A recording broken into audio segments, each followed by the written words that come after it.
Good? Mm-hmm. Okay, so here we go, we're 10 seconds away from the end of the fix cycle. And so the fixer can get reused. So the fix gets, lift up the top where it says fixer here. So the fix working solution gets dumped back into the fix tank, like so. All right, make sure I get it all out as much as I can. Okay, now the nice thing is that this is no longer light sensitive, so I can open up the top, which allows me to rinse this faster. So what I'll do is I will rinse out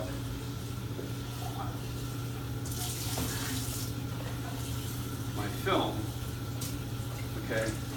So I'm just rotating it, going through, making sure I'm getting water into all those slots, and then what I'm gonna do is I'm gonna leave it under the running water for about 3 to 5 minutes, okay?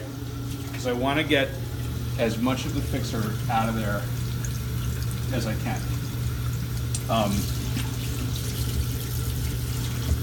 There's a minimal amount of fix left in that because I've dumped everything out, and once I flush it with water, again, it just dilutes it. It dilutes it to the point where it's not problematic.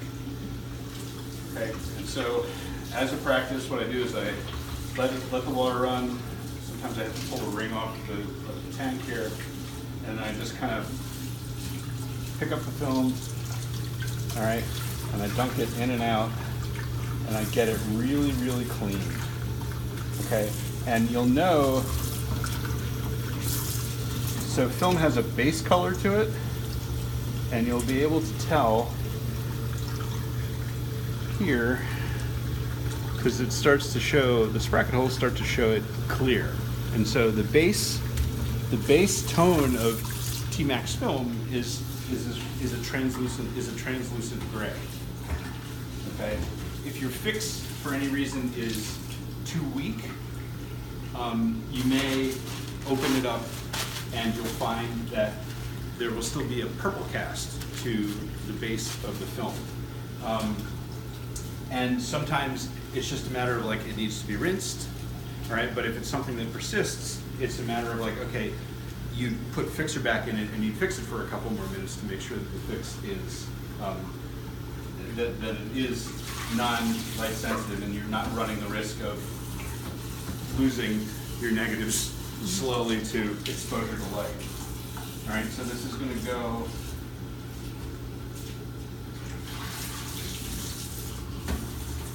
a little bit longer here. And like I said, I approach this really conservatively, so I will do it for 3 to 5 minutes. And I'm probably close to the 3-minute mark now. All right, so from this point here, what I would do is put my ring back on, walk over to the other side of the room, and permawash, hypoclear, fix remover. Ooh. This is the working solution. And so I fill this up all the way, make sure that it is completely submerged the film. All right, and then I'll come back here. And so what this is doing is this is getting rid of any potential contaminated, here I'm just going to borrow this cap for a second, contaminated silver halide crystals that still have fix in them. All right, so I will agitate this continuously, and I'm exchanging air, so I'm getting the bubbles from top to bottom. All right, I'm going to get this nice and clean, and I'm going to do this for about a minute to a minute and a half. This stuff works really quickly. The nice thing is this is not super toxic. So we'll do this full inversions the whole time. All right, making sure that the air is exchanging from bottom to top. Everything is getting really clean. The permawash is getting through all the spots in the reels.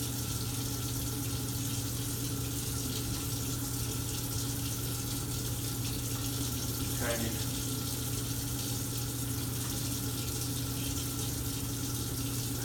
Get this nice and clean.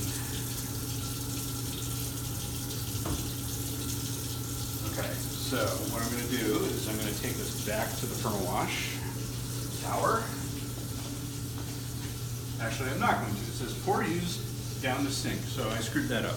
So what I'm going to do is I'm going to take the permawash and I'm going to dump it out. All right. So now I have nice clean film. All right, it's been hypo-cleared. Okay, I'm going to make sure that I rinse out the permawash, get any possible contaminated stuff out of there. Because when you treat your film properly, it will outlive you. All right, so we're doing this for archival purposes, and it gets to be nice and clean, and things that you can leave to your grandchildren. So cool. Okay. So yeah, so through the magic of video, you will soon be teleported to the final steps.